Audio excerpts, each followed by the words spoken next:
My name is Ethan Hayes, and thanks to a nightmare, I've discovered I might be the miserable protagonist in a trashy, cliché affair novel. The morning sun sliced through the blinds, casting a dappled pattern on the hardwood floors. The air was thick with the rich aroma of pour-over coffee and the sizzle of bacon in a cast-iron skillet. I was focused on flipping an egg, trying to achieve the perfect sunny side up. A pair of soft arms wrapped around my waist from behind. The familiar scent of her hair, that white tea shampoo Sophia loved, filled my senses. "What's on the menu today, Chef Ethan?"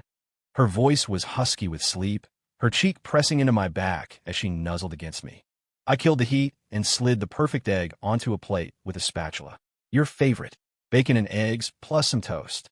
I forced a smile and turned to pinch her cheek. "Go get washed up before I eat it all." Captain," Sophia chirped, standing on her toes to give me a quick peck on the lips before skipping off toward the bathroom. Watching her cheerful retreat, the smile on my face slowly solidified, then crumbled. A fine, sharp pain pricked in my chest. Everything was as warm and wonderful as usual. Except for me. Last night, I'd had a nightmare. A terrifyingly real one. I dreamed that our life was nothing but a story, a dime store betrayal novel with a tired plot.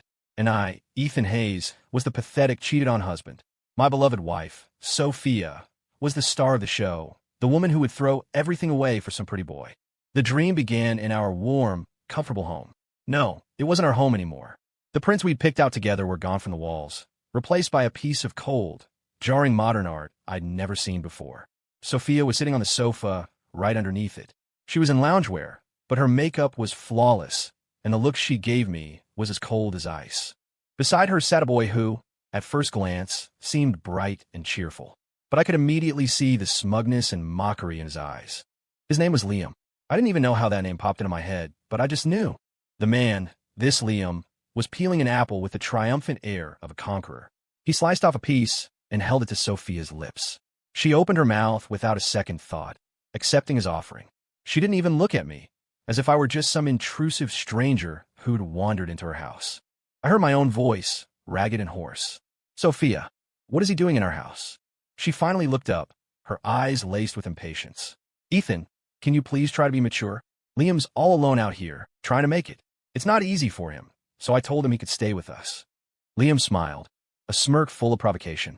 Then his expression softened, and he put on a pitiful act. "Sophia, you don't have to do this.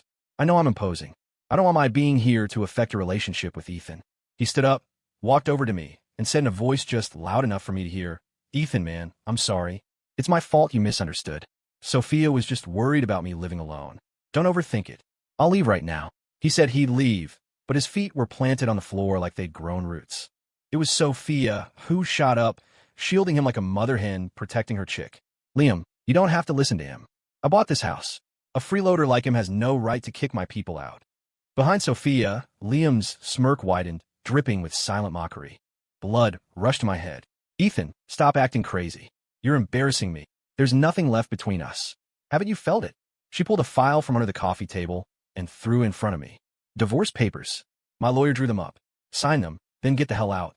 I don't want to see a vindictive man like you ever again." My heart felt like it was being squeezed by an invisible hand, the pain making it impossible to breathe. "Don't forget, you're the one who chased me. And now I'm an embarrassment to you? Huh." I let out a cold laugh, grabbed a pen, and signed my name. Then I turned and walked away. The moment I stepped out the door, the agony was so intense I could barely draw a breath. Just then, I shot upright in bed, drenched in a cold sweat. My heart was pounding in my chest, and I gasped for air like I just clawed my way out of deep water. The moonlight was bright outside, and the bedroom was so quiet I could only hear the frantic thumping of my own heart. I turned my head and looked at Sophia beside me. She was sound asleep, her long lashes casting a faint shadow on her cheek. She looked peaceful and lovely, an angelic face I'd never tired of looking at for 8 years. From the girl in a white dress on our college campus to the CEO running a publicly traded company, she had always been the same Sophia. The one who would get excited for half a day over a little app one built, the one who would clumsily make me a pot of soup when I was sick. She'd been with me through the toughest days of my startup, more thrilled than I was when I landed my first big contract. She came from money, a genuine blue blood family. When she chose to marry me, a software engineer from a middle-class background, it had dropped jaws all over town. Everyone said I must have saved the world in a past life. I thought so too. How else could I have been lucky enough to meet a girl like her? How could a woman like that betray me for some intern who appeared out of nowhere? It was impossible. Absolutely impossible. I told myself over and over that it was just a ridiculous dream.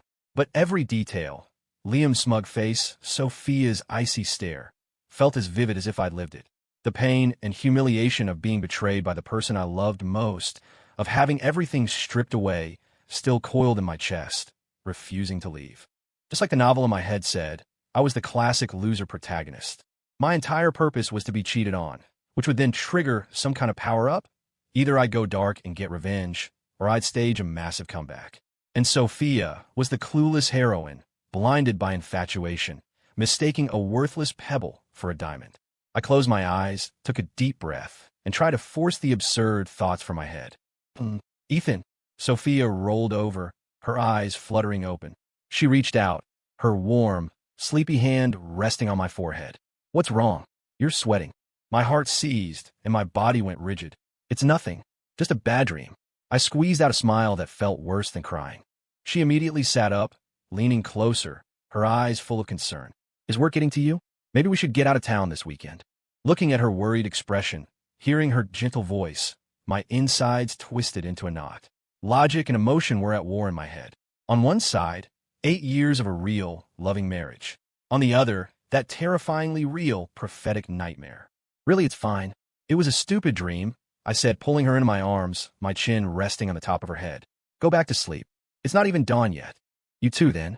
She snuggled against my chest, found a comfortable spot, planted a soft kiss on my cheek, and closed her eyes again. I held her warm, soft body, but sleep was now the furthest thing from my mind. The nightmare became a secret I buried deep inside, one I refused to speak aloud. Days passed, and the ridiculous nightmare began to fade. At night, I'd intentionally replay memories of meeting Sophia, as if to reassure myself. The first time I saw her in college, she was wearing a white dress, standing under a sycamore tree as sunlight dappled her shoulders. Back then, I was just another comp-sci major, and she was already a big shot in student government. We were from two different worlds. She was the one who spoke to me first. Excuse me, can you help me with my laptop? She'd asked, holding it in her arms, a smile on her face that was impossible to refuse. As I worked on it, she sat right next to me, asking occasional tech questions. Looking back, they were incredibly basic, but she asked them with such earnestness, listening intently. After a while, I realized her laptop wasn't broken at all. The power cord just wasn't plugged in all the way. Why did you lie to me? I asked. Because I wanted to meet you, she'd replied, as if it were the most natural thing in the world. From that day on, she became a color in my life. For 4 years of college, she stayed up with me while I coded, and I kept her company during late-night student government meetings. After graduation, she took over her family's business, and I became a programmer at a tech firm. Two seemingly parallel lives, woven together by love. On our wedding day, she stood before me in her white gown and said, "Ethan, we're going to grow old together." How could that Sophia ever betray me? It was just a dream, a completely absurd dream. I kept telling myself that. Until tonight. At dinner, Sophia was unusually excited, her eyes sparkling with a light I hadn't seen in a long time. While eating the braised short ribs I'd made, she chattered on and on about work. You won't believe it. We got a new intern today, a comp-sci major. The kid's a genius. She put down her fork, gesturing animatedly. He's young, but he's brilliant. In one morning, he solved a project proposal issue that's been driving me crazy for weeks. I kept my head down, trying to seem casual as I ate. Oh, really? And he's cute, too. Like a clean-cut, boy-next-door kind of cute.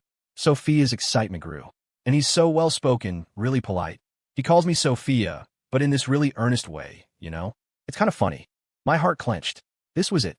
This was the moment from the dream, the first time we fought because of Liam. What's his name? I tried to keep my voice steady. Sophia grinned, even wider. His name is Liam Vance. He's a little prodigy. Liam Vance. The two words struck me like a bolt of lightning, shattering all my internal defenses. My blood ran cold as every detail from the nightmare flooded back. The handsome young Liam, the sparkle in Sophia's eyes, and her final, indifferent gaze. No, it couldn't be. It was a coincidence.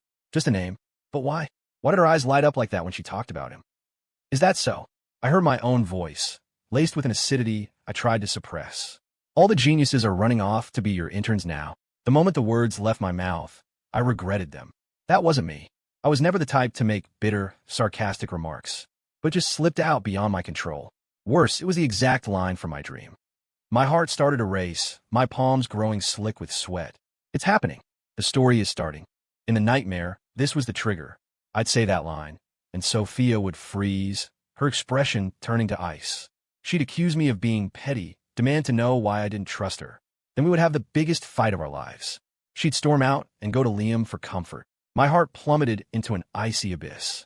I stared at Sophia, feeling like in the next second, I would lose her forever. But Sophia's reaction, after a brief pause, was completely unexpected.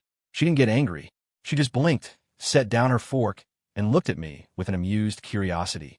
A second later, she leaned in and playfully pinched my cheek. Well, did someone fall into a vat of vinegar? You sound sour, Mr. Hayes, she said with a laugh, her voice full of affection and teasing. Her fingers were warm, smelling faintly of hand cream. Her smile was the one I knew so well, her eyes brimming with love for me. I was completely stunned. This wasn't the script. In the dream, Sophia was supposed to get angry, give me the cold shoulder, and question my trust. But the real Sophia was laughing, lovingly pinching my cheek, and disarming my anxiety the way she always did. I'm not jealous, I stammered, my face burning under her touch. No, she tilted her head, a mischievous glint in her eyes. Then why the sour grapes? I thought my big baby was having a moment. She was acting just like she did when we first started dating. Back then, she'd always tease me, calling me a stoic, saying she loved to see me blush. I was just talking, I said, avoiding her gaze. Fear and confusion warred inside me, but I couldn't stop myself from adding, I could have helped you with any tech problems. Why didn't you ask me? Sophia burst into a wider grin. She stood up, walked over, and squeezed herself into my lap like a cat, wrapping her arms around my neck. Her brow was arched, her nose almost touching mine. Are you suggesting that the CEO and chief engineer of Stellar Solutions, one of the hottest new tech companies in the industry, should come solve a minor project issue for one of Sterling Corp's divisions? An issue an intern could handle. Her voice was laced with mock astonishment. When did my company get so important? My face flushed a deep red. That's not what I meant. I couldn't finish because Sophia's soft lips silenced me. It was our little ritual, a confirmation of our love, a balm for any insecurity. A warm current flowed through me, but with it came a deeper confusion. The script had changed. What did that mean? The scene from the dream didn't happen, but her admiration for Liam was real. She had called him a genius, and I'd seen the light in her eyes. That light was admiration, excitement, the joy of discovering something interesting. I knew that admiration was real, and that knowledge kept a thorn of unease lodged deep in my heart. Sophia, I said, her name is Soft Breath. She looked up at me. Do you think there could ever be a problem with us? I asked, voicing my deepest fear. Sophia cupped my face, looking at me seriously. Ethan, what's wrong with you? You've been acting so strange lately. Is work really stressing you out this much? I wanted to tell her about the dream, to pour out all my fear. But the words caught in my throat. What would I say? That I had a dream you cheated on me, and now I'm acting like a paranoid lunatic, monitoring your every move? It was too ridiculous. It's nothing. I guess work is just getting to me, I said with a forced smile. Sophia didn't press. She just hugged me tighter. Ethan, whatever happens, we have to talk about it, okay? Don't let things fester in your head alone. Her embrace was warm, filled with the scent I knew and loved. Okay, I nodded, but the shadows in my heart hadn't completely vanished. The script had changed, but Liam Vance had appeared. Was the dream still going to come true? The next few days, I became someone I didn't recognize. I had several important projects on my plate, but I couldn't focus. Whenever I sat down at my computer, the name Liam Vance would inevitably drift into my thoughts. I started doing things I would never have done before, like reaching out to Mark, a senior manager in Sophia's IT department. Mark was an old friend from college. I invited him out for coffee under the pretext of talking shop. Any new projects over on Sophia's end? I asked, trying to sound casual. Mark set down his cup, a sly look in his eye. What's this, Ethan? Keeping tabs on the wife. Just asking, I said, feeling a little embarrassed. Well, there's this incredibly sharp intern, Liam Vance. Mark's expression grew more complicated. Kid's got skills, I'll give him that. Serious technical chops. And he knows how to play the game. My heart tightened. What do you mean, play the game? Mark lowered his voice. You know how Sophia never takes sugar in her coffee, right? The kid remembered that on day 2. Now he brings her a fresh pour-over every morning, no sugar. Claims it's some special brewing technique he learned working part-time at a coffee shop. My blood felt like it was turning to ice. That detail, it was exactly the same as in the dream. In The Kid's Out an Eye for Opportunity, Mark continued. Yesterday, Sophia was in a conference room stressing over a technical plan. He just happened to be walking by, overheard, and offered this really creative solution. Sophia called him a genius right on the spot. Happened to be walking by. I struggled to keep my voice from trembling. Yeah, what a coincidence, right? Mark shook his head. To be honest, it rubs some of us old-timers the wrong way. And in turn, getting that much attention, my hand holding the coffee cup started to shake. Every single detail matched the dream. Every move Liam made was as if he were following a script. Ethan, you okay? You look a little pale, Mark asked with concern. I'm fine. Just been stressed with work lately. I managed forcing a smile. That evening, Sophia came home an hour later than usual. The moment she walked in, she started gushing about her day. You won't believe it. Liam was a huge help again today. She dropped her bag, her eyes shining. We were stuck on a new app's interface design. Couldn't find a breakthrough. Then Liam proposed this totally fresh concept. It was a real light bulb moment. I sat on the sofa, pretending to watch TV, but all my attention was on her. He said the idea came from a project he did in school. It's hard to imagine a kid who hasn't even graduated having such a sharp business sense. Sophia kicked off her heels, her bare feet sinking into the rug. Mark and the others are all saying Liam is practically tailor-made for our company. My heart sank even further. What else did they say? It was pretty funny, actually. Sophia came over and leaned against my shoulder. Mark was joking that Liam is obviously trying to hit on me. Said something about how fearless young guys are these days, even going after the boss. My body went completely rigid. And what did you say to that? I told them to stop gossiping, Sophia said, laughing as she poked my cheek. Liam's just a kid, almost 10 years younger than us. Besides, a guy that talented will have plenty of pretty young girls after him in the future. Her tone was light, but I heard something in it I'd never heard before. A flicker of vanity from being admired by someone younger, a sense of satisfaction from being recognized by a talented person. Sophia, I said, turning to look at her. She blinked, her eyes still holding the glow from her talk about Liam. Have you ever, after being married for so long, felt like life is a little boring? I asked, treading carefully. Sophia paused, then reached up to feel my forehead. Ethan, what is with you today? You keep asking these strange questions. I just want to know what you think. She was quiet for a moment before answering seriously. Ethan, we've been married for years. Of course, we don't have that same intense passion we had when we were first dating. But I think that's normal. Love is supposed to evolve into other things. My heart dropped. Other things? Like what? Like family, like a deep understanding of each other, like a shared vision for the future. Her hand gently caressed my cheek.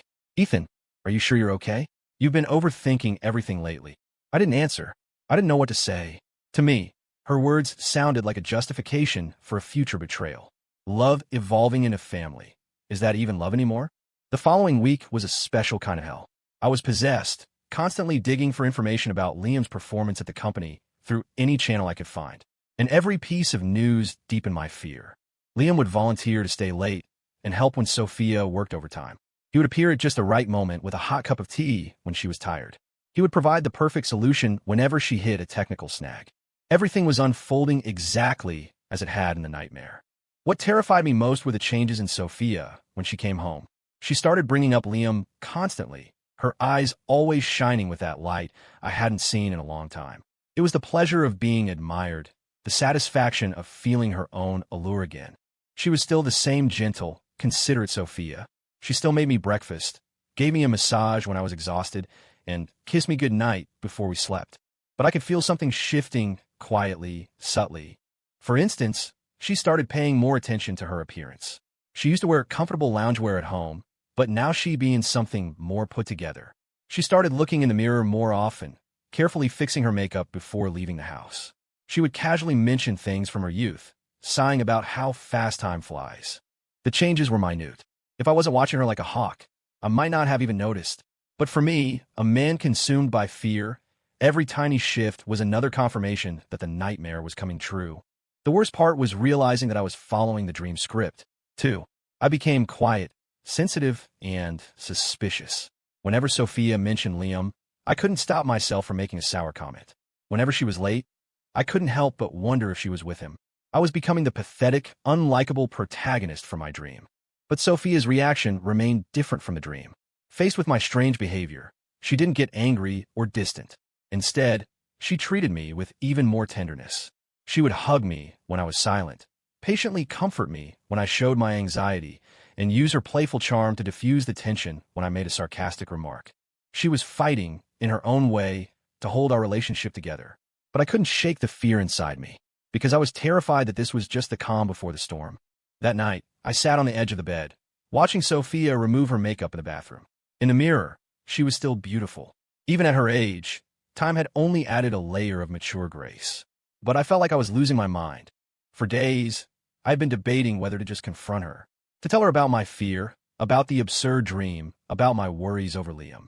I was even prepared to make an unreasonable demand: fire him. The thought made me laugh at myself. On what grounds? Because I had a bad dream? Wouldn't that just disappoint her? But my fear had already crushed my reason. Every time I saw the light in her eyes when she mentioned Liam, every time I heard her casually praise him, I felt the nightmare creeping closer to reality. Sophia came out of the bathroom wearing a silk nightgown, her hair still slightly damp. She slipped into bed and curled up against my chest. "Ethan, why are you having so much trouble sleeping lately?" she asked, looking up at me, her beautiful eyes filled with concern. This was my chance. I took a deep breath, ready to say the words that had been stuck in my throat for so long, ready to tell her that I didn't want her getting close to Liam, that the young man's intentions weren't pure. Even if she thought I was being irrational, even if she got angry or confused, I had to say it. "Sophia, there's something I need to tell you." I started, but my words were cut off by the glow of her phone screen. It was past 11 at night. Who would be texting at this hour? Sophia picked up her phone. I caught a glimpse of the sender's name: Liam. My heart sank to the bottom of my stomach. Here it is. This is it. This is the turning point from the nightmare. The late night, soul-bearing confession. I didn't even need to see the message to know what it said. It would be some sob story about his unfortunate family, some angsty monologue about his uncertain future, capped off with something like, "You're the only person who makes me feel any warmth." It was a classic move. Play the victim to win sympathy, then build an exclusive emotional connection. In my dream, Sophia had seen that message, and her maternal instincts had gone into overdrive. She had waited for me to fall asleep, then secretly slipped out to comfort a child. She opened the message, and her brow furrowed slightly. That look, was it sympathy? Pity? My heart felt like it was being sawed apart with a dull knife. The pain was suffocating. Of course, it was all happening just like the dream. She was starting to feel sorry for the poor young man. The words I had prepared died on my lips. What was the point? The script was already playing out. A profound exhaustion washed over me, not from lack of sleep, but from despair. I loved Sophia, and it was because I loved her that the thought of losing her was so agonizing. But the look on her face as she read Liam's text made me feel like a clown, a pitiful fool, kept in the dark, forced to pretend I knew nothing. After reading the message, Sophia didn't reply right away. She put her phone aside and turned to hug me. "Let's get some sleep. You have work tomorrow," she said, her voice soft and gentle. But I could hear a subtle, deliberate attempt to cover up her distraction. Her embrace was still warm, but I felt a distance. In the dream, she had said the exact same thing. Then, when I was asleep, she had slipped on a coat and left. I closed my eyes, pretending to drift off, but every nerve was on high alert. I was waiting for her to get up, waiting for the nightmare to truly begin. The minutes ticked by. Sophia's breathing grew even and steady. She seemed to have genuinely fallen asleep. I cautiously opened my eyes just a crack. She was lying peacefully beside me, her hand resting unconsciously on my chest. There was no sign of her getting up. I froze. This was wrong. In the dream, she should have been gone by now. The script had deviated again. I kept up the act, staying perfectly still until I was sure Sophia was deeply asleep. She didn't move all night. The next morning, Sophia got up for work as usual. I pretended to still be asleep, watching her every move. After she finished getting ready, she picked up her phone and seemed to be typing a reply. My heart was in my throat again. When she went to the kitchen to make breakfast, I quickly grabbed her phone. Liam's text from last night was long, just as I predicted. "Sophia, sorry to bother you so late. I just got off the phone with my family, and I'm feeling a little down. I just needed to talk to someone. You know, my parents divorced when I was young, and my grandma, who raised me, passed away 2 years ago. I feel so alone sometimes. Coming to this new city, if I hadn't met a great boss like you, I don't know what I would have done. Sometimes I feel like you're the only person who shows me any warmth or kindness. Thank you for everything. I know I'm just an intern, and I shouldn't be taking up your time, but I really don't have anyone else to talk to." Reading it made my stomach turn. You're the only person who shows me any warmth. I don't have anyone else to talk to. As if Sophia was his personal savior. With a trembling finger, I opened Sophia's reply. Focus on your work. Young people shouldn't overthink things. Not getting enough rest will affect your performance. That was it. Just one sentence. It was short, professional, and full of distance. There was no comfort, no sympathy, and certainly no flood of maternal instinct. This was nothing like the dream. In the nightmare, Sophia's response to Liam's sob story had been a long, comforting message, full of sympathy for his plight and promises that he could talk to her anytime. But her real reply was so detached, it could have been to any random subordinate. I read the text several times, making sure I wasn't mistaken. A complex mix of emotions washed over me.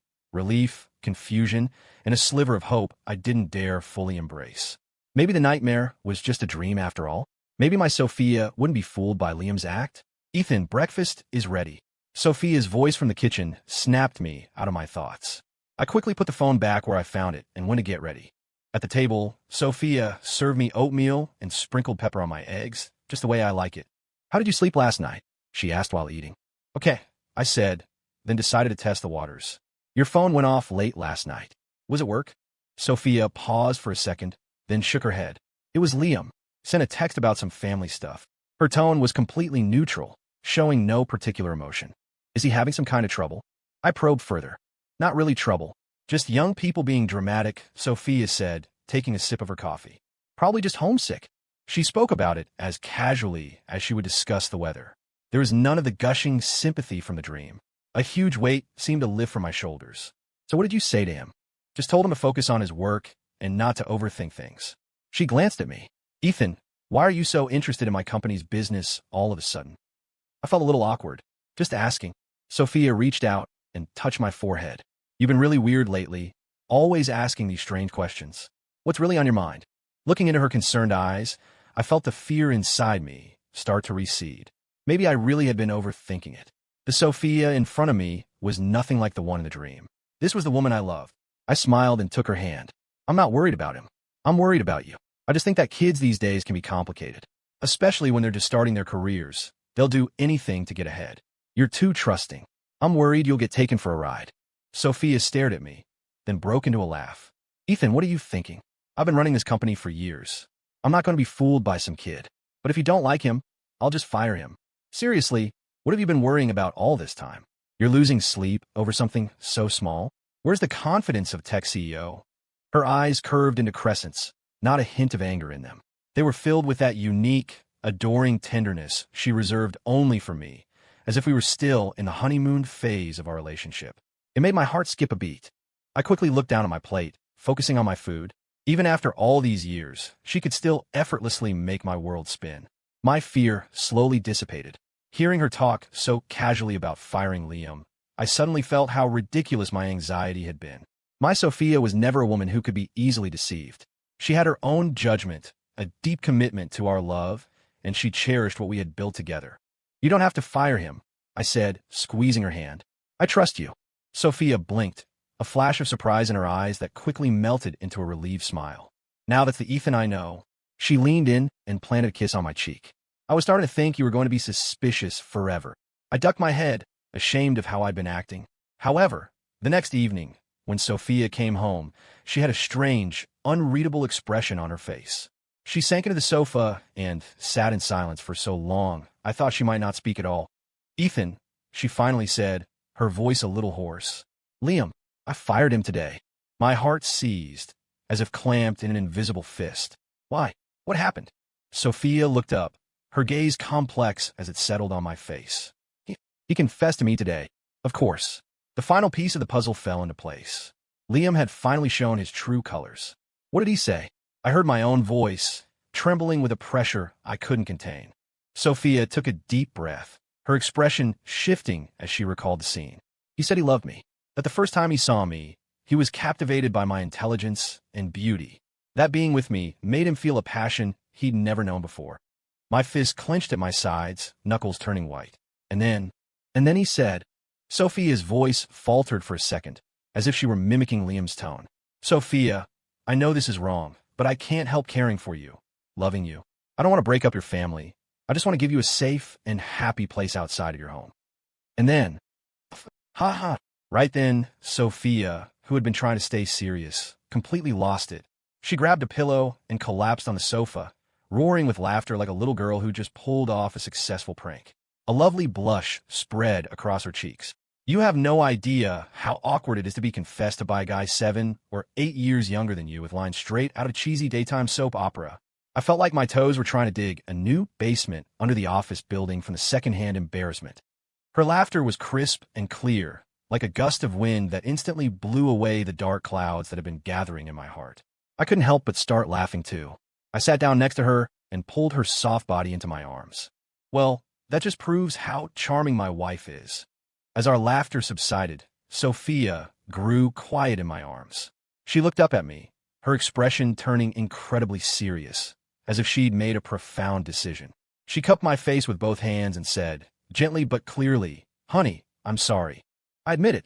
When he first showed up, I was, for a moment, captivated. He just acted so much like you did when you were young. Bright, ambitious, with this endearing nerdy streak.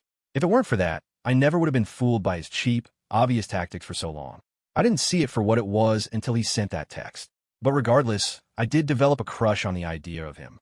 I'm sorry. I feel like I have to be honest with you about that. She finished speaking, and her body trembled slightly, as if she was afraid of my reaction. But I knew, very clearly, that it wasn't love, Sophia continued. Because I know where my home is. I know where my heart is. Suddenly, my fear felt so pathetic. I was afraid of losing Sophia, but I hadn't trusted her love for me. I had believed in a nonsensical dream, but not in the deep, unshakable bond we had built over 8 years. Sophia, I had a really strange nightmare recently. I finally decided to tell her my secret. I dreamed that you cheated on me, that you were with Liam. I haltingly told her about the nightmare that had terrified me for so long, recounting every detail, describing the agony and torment I'd been through. Sophia listened quietly, tears slowly welling up in her eyes. "Ethan," she said, her voice choked with emotion. "I'm so sorry. I didn't realize you were in so much pain." She hugged me tightly, as if trying to merge her body with mine. "I had no idea you were carrying all this. I didn't know that my every action was just making your fear worse." I held her, feeling the warmth of her body, and the darkness in my heart finally dissolved completely. "No, it was me. I was being too sensitive," I whispered in her ear. "I didn't trust you enough. I didn't trust us enough." Sophia's eyes were full of tears, but she broke into a smile more brilliant than I'd ever seen. "Ethan Hayes, you listen to me," she said, her voice thick with emotion but her tone leaving no room for doubt. "The person I love is you. The person I chose is you. The person I want to grow old with can only be you, and no one is ever going to take that away." I couldn't hold back any longer. I lowered my head and kissed her fiercely. The nightmare was finally over, and our love was still here. After a long moment, we pulled apart. "It's my own fault for falling for a big dummy like you so early on," Sophia said, a teary smile on her face as she gently patted my back, her voice full of loving exasperation.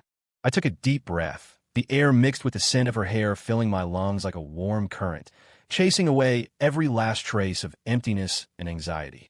"Sophia," I raised my hand and gently wiped the moisture from the corner of her eye with my thumb, feeling the soft, warm texture of her skin. "Thank you for telling me all this." I looked into her eyes and said with all the sincerity I had, "But you have absolutely nothing to feel guilty about."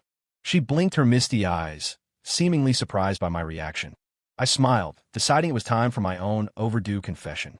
"Actually, there's something I want to tell you, too." A hint of confusion crossed Sophia's face as she watched me, waiting. I held her slightly cool hand, feeling my own ears start to burn. "Last year, I went to a conference down in Austin for a business trip. At one of the networking events, I met a girl. I could feel Sophia's fingers tense slightly in my hand. I didn't look away. I met her gaze, laying everything bare. She was wearing a white dress and had her hair in a high ponytail. When she smiled, her eyes crinkled and she had these 2 little dimples. She looked exactly like you did when you were 18, the first time I saw you in the library. Honestly, I admitted, for a split second, my heart skipped a beat. It felt like time had rewound, and I was right back in that moment of first love. Sophia didn't say anything, just watched me. "But it was just that, a momentary flicker," I said, holding her hand tighter, trying to warm it with my own. "She wasn't you. She only looked like the you from back then, like the girl who made me fall head over heels." I looked deep into Sophia's eyes, speaking each word with absolute clarity. I might have fallen in love with you because of the vibrant girl you were at 18, but the person I love has never been just the 18-year-old Sophia. I love every version of you, from 18 until now. I love the college student who would argue with me about a math problem until she was red in the face. I love the young professional, fresh in her career, who would hide in my arms and cry after a bad day at work. And I love the fearless businesswoman who fought in the corporate world to build our life together. And most of all, I love the mature, brilliant woman you are now, my wife, who still knows how to be playful with me. We aren't perfect people.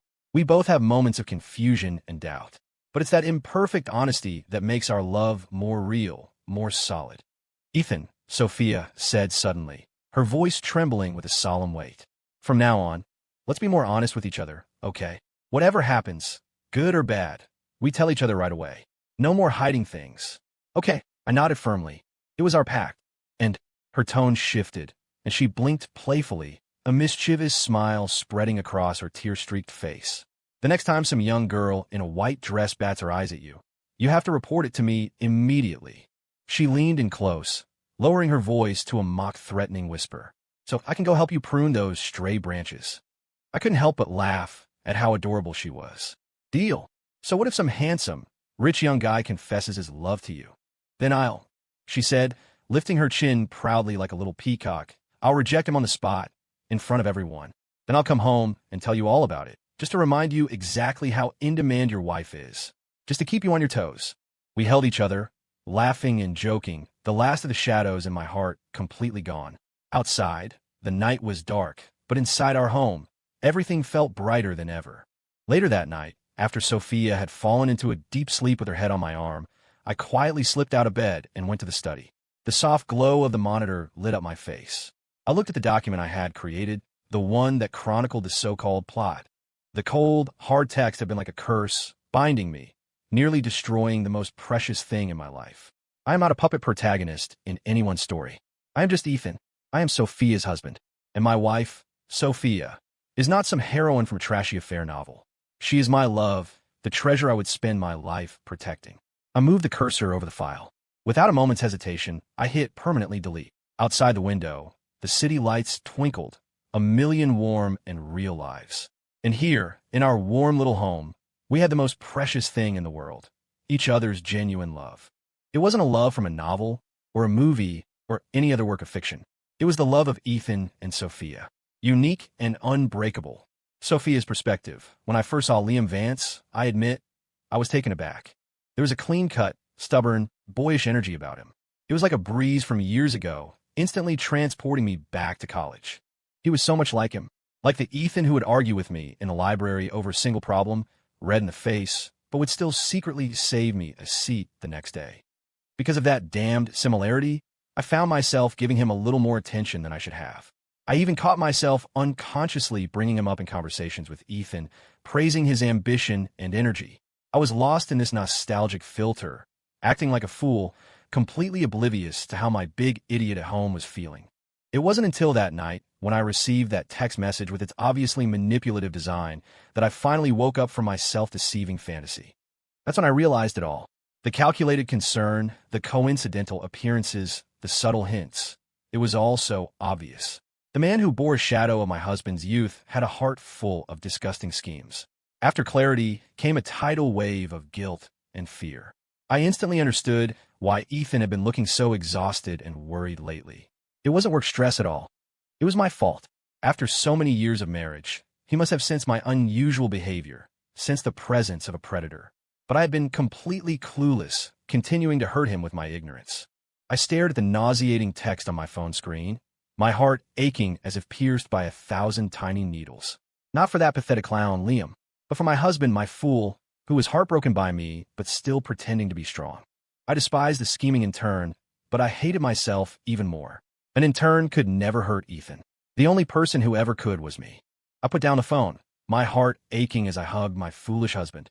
I didn't know what to say, so I swallowed my words and just managed to tell him to get some rest. The next morning, when Ethan asked about Liam again, I immediately took the opportunity to suggest firing him. But that big dummy's first reaction was to apologize to me, to say he trusted me. That was his problem. He is so stupid. I was the one enjoying the ill-intentioned advances of another man, the one who was beautifying it with a nostalgic filter. I didn't deserve his unconditional trust. Even though Ethan said what he did, I was still firing Liam. I'm not an 18-year-old girl anymore.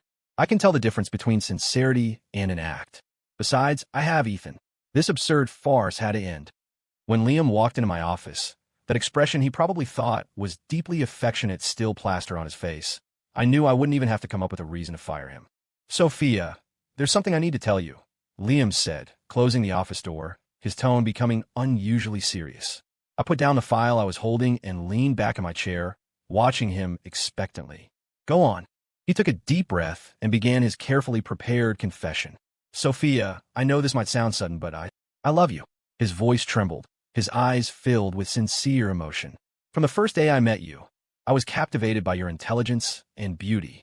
Working with you these past few days has only made me more certain that you are the one I've been searching for. I listened with a blank expression, secretly shaking my head. Those empty lines were far worse than the clumsy love letters I wrote to my own stubborn man back in the day. I had no idea where he got his confidence. Sophia, I know you have a family, but I can also see that you're not happy, he continued, his voice laced with a "I'm just thinking of you" concern. Sophia, I know this is wrong, but I can't help but be drawn to you. I just want to make you happy, that's all. I don't intend to break up your family. I just want to be a shoulder you can lean on when you need one. His eyes were filled with pain and struggle, as if he were the great hero sacrificing himself for love. Are you done? If you're done, you can go write your own letter of resignation. I cut him off coolly before he could continue his performance. The expression on Liam's face froze. I studied the face that bore a slight resemblance to my husband's younger self. It was a shame. This face was tainted by calculation, far from the clean honesty of my husband's. Liam, my voice was calm, without a ripple of emotion. Thank you for your admiration. I have to say, you're a good actor. If I were still a naive girl in my early 20s, I might have actually been fooled by your heartfelt performance. A flicker of panic crossed Liam's face. But unfortunately, I smiled, but the smile didn't reach my eyes. I already have a love that will keep my heart safe for a lifetime. I can see his sincerity. But you, I looked him straight in the eye, speaking each word deliberately. I can't see through you. Your performance is too perfect. So perfect it feels fake. Liam started to say something, but I held up a hand to stop him. Besides, what if you were sincere? I already have one person's sincere love. I don't need the trouble of accepting a second.